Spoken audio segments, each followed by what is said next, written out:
In this tutorial, we're going to be looking at how to get your Substance Painter textures into Blender. So first, let's go to File, Export Textures, choose the location you'd like to save your textures to, and then hit Export. Now once you've done that, let's go over to Blender.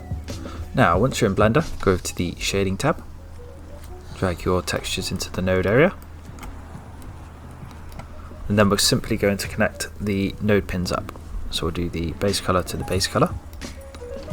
We will do the metallic alpha to the metallic channel.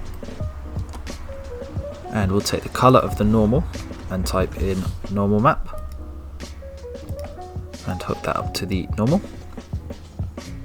Now for roughness, in this case you can either leave it unpinned and tweak this yourself, or you can hook up the alpha to the roughness. Now what you'll notice in my case is this looks a bit different from the substance textures.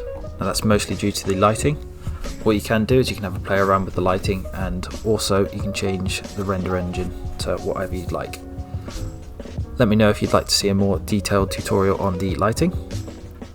And that is it, guys. That is how you get your substance textures into Blender. If you enjoyed this video, be sure to check out my other videos, and I will see you in the next one.